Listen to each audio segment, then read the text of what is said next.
میں نے آپ سے پوچھا تھا کہ قرآن پر 1 سے ہم سٹارٹ کر ریئیکشن دینا، ٹھیک ہے؟ تو آپ لوگوں نے کہا تھا ٹھیک ہے، یس آپ نے یس بولا تھا، ٹھیک ہے؟ تو ہم ویڈیو لے کے آ گئے، ویڈیو سٹارٹ کرتے ہیں۔ شروع اللہ کا نام لے کر جو بڑا مہربان نہایت رحم والا ہے۔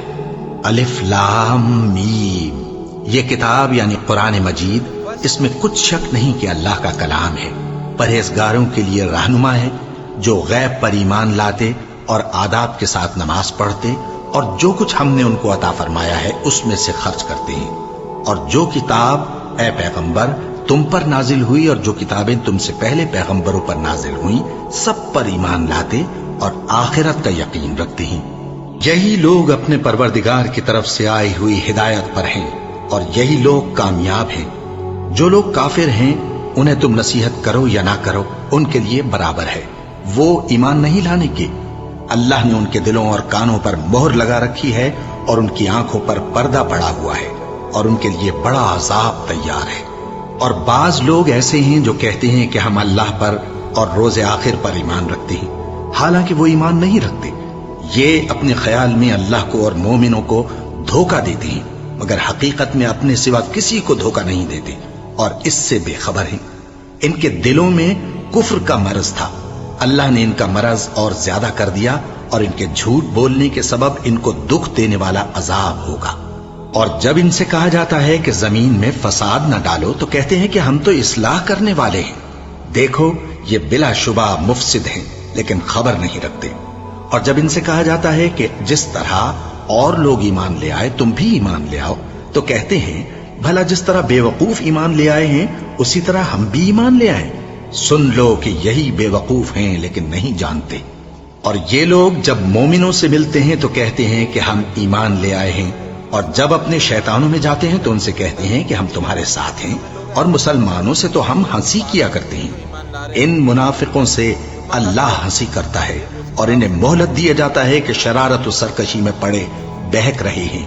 یہ وہ لوگ ہیں جنہوں نے ہدایت چھوڑ کر گمراہی خریدی، تو نہ تو ان کی تجارت ہی نے کچھ نفع دیا اور نہ یہ ہدایت یاب ہی ہوئے۔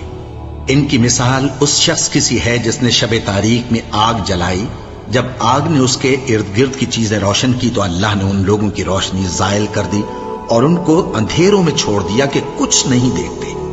یہ بہرے ہیں، گونگے ہیں، اندھے ہیں کہ کسی طرح سیدھے رستے کی طرف لوٹ ہی نہیں سکتے۔ کیا ان کی مثال میں کسی ہے کہ آسمان سے برس رہا ہو اور اس میں اندھیرے پر اندھیرا چھا رہا ہو اور بادل گرج رہا ہو اور بجلی کوند رہی ہو تو یہ کڑک سے ڈر کر موت کے خوف سے کانوں میں انگلیاں دے لے۔ اور اللہ کافروں کو ہر طرف سے گھیرے ہوئے ہے، قریب ہے کہ بجلی کی چمک ان کی آنکھوں کی بصارت کو اچک لے جائے۔ جب بجلی چمکتی اور ان پر روشنی ڈالتی ہے تو اس میں چل پڑتے ہیں، اور جب اندھیرا ہو جاتا ہے تو کھڑے کے کھڑے رہ جاتے ہیں۔ اور اگر اللہ چاہتا تو ان کے کانوں کی سنوائی اور آنکھوں کی بینائی دونوں کو زائل کر دیتا۔ بلا شبہ اللہ ہر چیز پر قادر ہے۔ لوگو اپنے پروردگار کی عبادت کرو جس نے تم کو اور تم سے پہلے لوگوں کو پیدا کیا تاکہ تم اس کے عذاب سے بچو، جس نے تمہارے لیے زمین کو بچھونا اور آسمان کو چھت بنایا اور آسمان سے مے برسا کر تمہارے کھانے کے لیے انواع و اقسام کے میوے پیدا کیے۔ بس کسی کو اللہ کا ہمسر نہ بناؤ، اور تم جانتے تو ہو۔ اور اگر تم کو اس کتاب میں جو ہم نے اپنے بندے پر نازل فرمائی ہے کچھ شک ہو تو اسی طرح کی ایک صورت تم بھی بنا لاؤ، اور اللہ کے سوا جو تمہارے مددگار ہوں ان کو بھی بلا لو اگر تم سچے ہو۔ پھر اگر ایسا نہ کر سکو اور ہرگز نہیں کر سکو گے تو اس آگ سے ڈرو جس کا ایندھن آدمی اور پتھر ہوں گے اور جو کافروں کے لیے تیار کی گئی ہے۔ اور جو لوگ ایمان لائے اور نیک عمل کرتے رہے ان کو خوشخبری سنا دو کہ ان کے لیے نعمت کے باغ ہیں جن کے نیچے نہریں بہہ رہی ہیں۔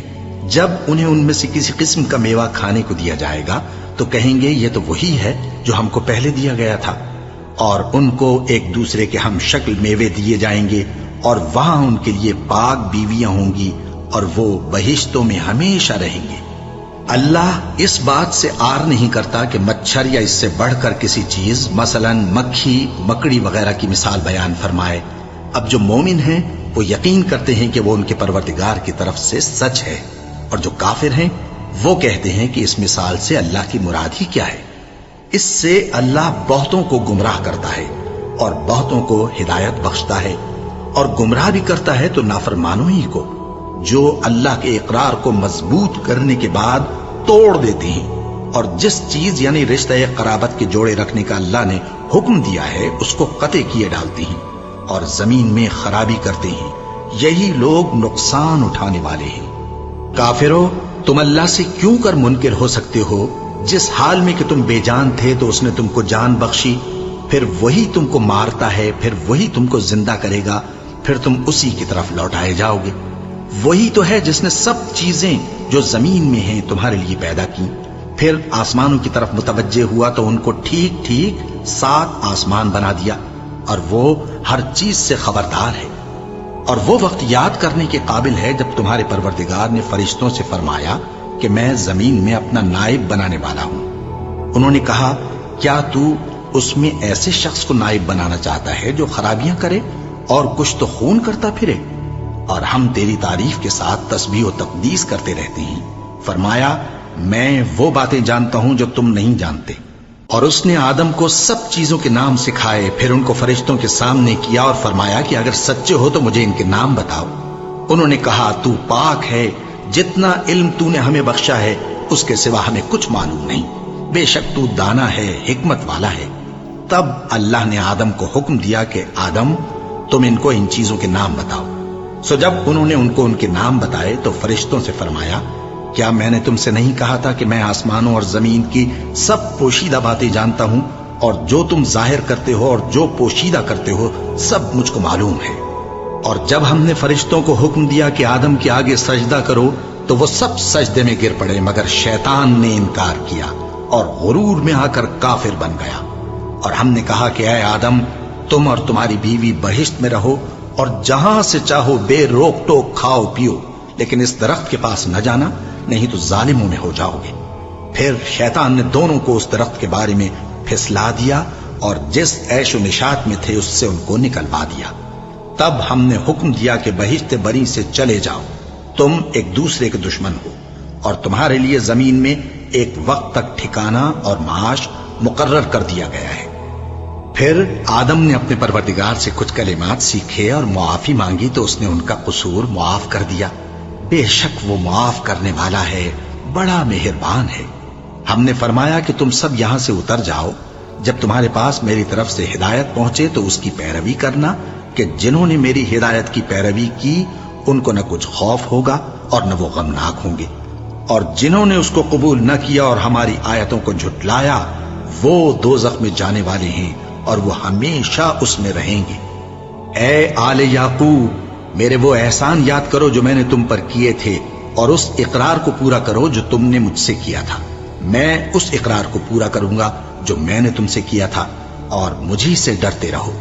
اور جو کتاب میں نے اپنے رسول محمد صلی اللہ علیہ وآلہ وسلم پر نازل کی ہے، جو تمہاری کتاب یعنی تورات کو سچا کہتی ہے، اس پر ایمان لاؤ اور اس سے منکر اول نہ بنو، اور میری آیتوں میں تحریف کر کے ان کے بدلے تھوڑی سی قیمت یعنی دنیاوی منفعت نہ حاصل کرو، اور مجھی سے خوف رکھو، اور حق کو باطل کے ساتھ نہ ملاؤ، اور سچی بات کو جان بوجھ کر نہ چھپاؤ، اور نماز پڑھا کرو اور زکوٰۃ دیا کرو، اور اللہ کے آگے جھکنے والوں کے ساتھ جھکا کرو۔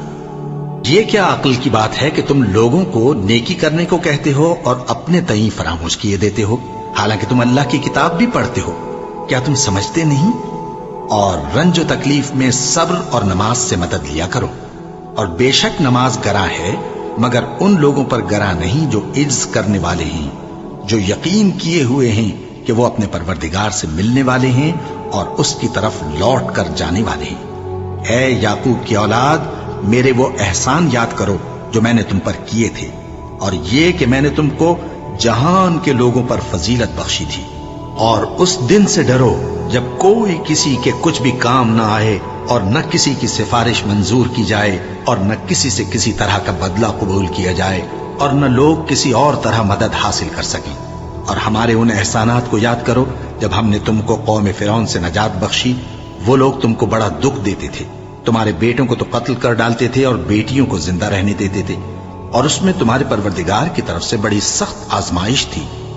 اور جب ہم نے تمہارے لیے سمندر کو پھاڑ دیا، پھر تم کو تو نجات دی اور فرعون کی قوم کو غرق کر دیا اور تم دیکھ رہے تھے. اور جب ہم نے موسیٰ سے 40 رات کا وعدہ کیا تو تم نے ان کے پیچھے بچڑے کو معبود مقرر کر لیا اور تم ظلم کر رہے تھے. پھر اس کے بعد ہم نے تم کو معاف کر دیا تاکہ تم شکر کرو. اور جب ہم نے موسیٰ کو کتاب اور معجزے عنایت کیے تاکہ تم ہدایت حاصل کرو. اور جب موسیٰ نے اپنی قوم کے لوگوں سے کہا کہ بھائیو، تم نے بچڑے کو معبود ٹھہرانے میں اپنی جانوں پر ظلم کیا ہے، تو اپنے پیدا کرنے والے کے آگے توبہ کرو، پھر اپنوں کو قتل کرو. تمہارے خالق کے نزدیک تمہارے حق میں یہی بہتر ہے. پھر اس نے تمہارا قصور معاف کر دیا. وہ بے شک بڑا معاف کرنے والا ہے، بڑا مہربان ہے. اور جب تم نے موسیٰ سے کہا کہ موسیٰ، جب تک ہم اللہ کو سامنے نہ دیکھ لیں گے تم پر ایمان نہیں لائیں گے، تو تم کو بجلی نے آ گھیرا اور تم دیکھ رہے تھے. پھر موت آ جانے کے بعد ہم نے تم کو اثر نو زندہ کر دیا تاکہ احسان مانو. اور ہم نے بادل کا تم پر سایہ کیے رکھا اور تمہارے لیے من و سلوہ اتارتے رہے کہ جو پاکیزہ چیزیں ہم نے تم کو عطا فرمائی ہیں ان کو کھاؤ پیو. مگر تمہارے بزرگوں نے ان نعمتوں کی کچھ قدر نہ جانی اور وہ ہمارا کچھ نہیں بگاڑتے تھے بلکہ اپنا ہی نقصان کرتے تھے. اور جب ہم نے ان سے کہا کہ اس گاؤں میں داخل ہو جاؤ اور اس میں جہاں سے چاہو خوب کھاؤ پیو، اور دیکھنا دروازے میں داخل ہونا سجدہ کرتے ہوئے اور حطوتن کہنا، ہم تمہارے گناہ معاف کر دیں گے اور نیکی کرنے والوں کو اور زیادہ دیں گے. تو جو ظالم تھے انہوں نے اس لفظ کو جس کا ان کو حکم دیا تھا بدل کر اس کی جگہ اور لفظ کہنا شروع کیا. بس ہم نے ان ظالموں پر آسمان سے عذاب نازل کیا کیونکہ نافرمانیاں کیے جاتے تھے. اور جب موسیٰ نے اپنی قوم کے لیے ہم سے پانی مانگا تو ہم نے کہا کہ اپنی لاٹھی پتھر پر مارو. انہوں نے لاٹھی ماری تو اس میں سے 12 چشمے پھوٹ نکلے اور تمام لوگوں نے اپنا اپنا گھاٹ معلوم کر کے پانی پی لیا. ہم نے حکم دیا کہ اللہ کی عطا فرمائی ہوئی روزی کھاؤ اور پیو اور زمین میں فساد نہ کرتے پھرنا.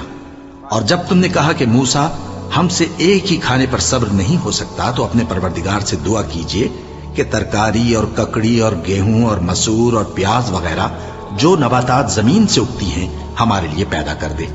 انہوں نے کہا کہ عمدہ چیزیں چھوڑ کر ان کے بدلے ناقص چیزیں کیوں چاہتے ہو؟ اگر یہی چیزیں مطلوب ہیں تو کسی شہر میں جا اترو، وہاں جو مانگتے ہو مل جائے گا. اور آخر کار ذلت و رسوائی اور محتاجی و بے نوائی ان سے چمٹا دی گئی اور وہ اللہ کے غضب میں گرفتار ہو گئے. یہ اس لیے کہ وہ اللہ کی آیتوں سے انکار کرتے تھے اور اس کے نبیوں کو ناحق قتل کر دیتے تھے، یعنی اس لیے کہ نافرمانی کیے جاتے اور حد سے بڑھے جاتے تھے. جو لوگ مسلمان ہیں یا یہودی یا عیسائی یا ستارہ پرست، یعنی کوئی شخص کسی قوم و مذہب کا ہو، جو اللہ اور روز قیامت پر ایمان لائے گا اور عمل نیک کرے گا تو ایسے لوگوں کو ان کے اعمال کا صلہ اللہ کے ہاں ملے گا اور قیامت کے دن ان کو نہ کسی طرح کا خوف ہوگا اور نہ وہ غمناک ہوں گے.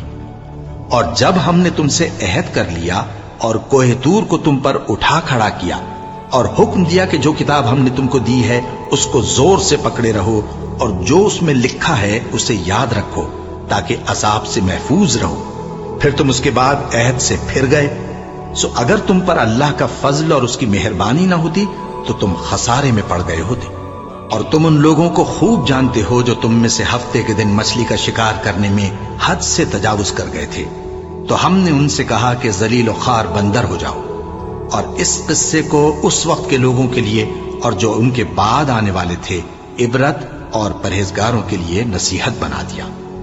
اور جب موسیٰ نے اپنی قوم کے لوگوں سے کہا کہ اللہ تم کو حکم دیتا ہے کہ ایک بیل ذبح کرو، وہ بولے کیا تم ہم سے ہنسی کرتے ہو؟ موسیٰ نے کہا کہ میں اللہ کی پناہ مانگتا ہوں کہ نادان بنوں. انہوں نے کہا کہ اپنے پروردگار سے التجا کیجئے کہ وہ ہمیں یہ بتائے کہ وہ بیل کس طرح کا ہو. موسیٰ نے کہا پروردگار فرماتا ہے کہ وہ بیل نہ تو بوڑھا ہو اور نہ بچڑا بلکہ ان کے درمیان یعنی جوان ہو، سو جیسا تم کو حکم دیا گیا ہے ویسا کرو. انہوں نے کہا اپنے پروردگار سے درخواست کیجئے کہ ہم کو یہ بھی بتا دے کہ اس کا رنگ کیسا ہو. موسیٰ نے کہا پروردگار فرماتا ہے کہ اس کا رنگ گہرا زرد ہو کہ دیکھنے والوں کے دل کو خوش کر دیتا ہو. انہوں نے کہا اب کے پروردگار سے پھر درخواست کیجئے کہ ہم کو بتا دے کہ وہ اور کس کس طرح کا ہو، کیونکہ بہت سے بیل ہمیں ایک دوسرے کے مشابہ معلوم ہوتے ہیں. اور اللہ نے چاہا تو ہمیں ٹھیک بات معلوم ہو جائے گی۔ موسیٰ نے کہا کہ اللہ فرماتا ہے کہ وہ بیل کام میں لگا ہوا نہ ہو، نہ تو زمین جوتتا ہو اور نہ کھیتی کو پانی دیتا ہو، بے عیب ہو، اس میں کسی طرح کا داغ نہ ہو۔ کہنے لگے اب تم نے سب باتیں درست بتا دی۔ غرض بڑی مشکل سے انہوں نے اس بیل کو ذبح کیا، جبکہ وہ ایسا کرنے والے لگتے نہ تھے۔ اور جب تم نے ایک شخص کو قتل کیا تو اس میں باہم جھگڑنے لگے، حالانکہ جو بات تم چھپا رہے تھے اللہ اس کو ظاہر کرنے والا تھا۔ چنانچہ تو میں سیکنڈ بار دیکھ رہا ہوں اور اب میرے کو بہت زیادہ سمجھ میں آ رہا ہے۔ جب میں نے فرسٹ ٹائم دیکھا تھا اس ٹائم میرے کو اتنا سمجھ میں نہیں آیا تھا، کیونکہ ریفرنس نہیں تھا نا میرے پاس، ہے نا۔ جیسے یوسف علیہ السلام ہو گئے، ان کے پاپا کا نام یعقوب علیہ السلام کا نام آیا بیچ میں، ٹھیک ہے، تو ان کا اب اور بھی جو آدم علیہ السلام ہے ان کا ریفرنس آیا، یا موسیٰ علیہ السلام ہے ان کا ریفرنس آیا، تو اب مجھ کو سمجھ میں آ رہا ہے، ٹھیک ہے، کہ ان کے پیچھے کیا سٹوری ہے، ٹھیک ہے، کس اس سے آ رہی ہے یہ سب باتیں، ٹھیک ہے۔ تو اب میرے کو ریفرنس پتہ چل رہا ہے، کیونکہ اس سمے تو جو وہاں کے لوگ تھے ان کو تو پہلے سے پتا تھا، جو یہودی تھے یا کوئی ان سب کو تو پتہ ہی تھا ان کے بارے میں، ہے نا، لیکن ہم کو تو نہیں پتا تھا نا، اب ہم کو پتہ چل رہا ہے، ٹھیک ہے، کہ اب جب ہم نے اتنا کچھ دیکھ لیا، ٹھیک ہے، پروفٹس کے بارے میں سب کے، تو اب ہم کو ریفرنس سمجھ میں آ رہا ہے، تو اب میرے کو لگ رہا ہے کہ اب میں دوبارہ اگر سنوں گا پورا قرآن تو میرے کو زیادہ سمجھ میں آئے گا۔ کچھ چیزیں اس میں نہیں ہے جو کہ ہم نے سنا، اللہ نے بولا کہ مجھ سے ڈرو، تو یہ چیزیں ہمارے لیے نہیں ہیں، تو یہ ہمارے اس میں نہیں ہے نا، تو دیکھتے دیکھتے سمجھ میں آ جائے گی سب، ابھی تو اتنی سمجھ میں آئی ہے، آگے ویڈیو بنائیں گے، آگے ویڈیو دیکھیں گے تو دیکھتے دیکھتے اور سمجھ میں آئے گی، ابھی کچھ سمجھ میں آئی ہے۔ نیکسٹ میں لائک کے سبسکرائب، ٹھیک ہے، ابھی تو بائے۔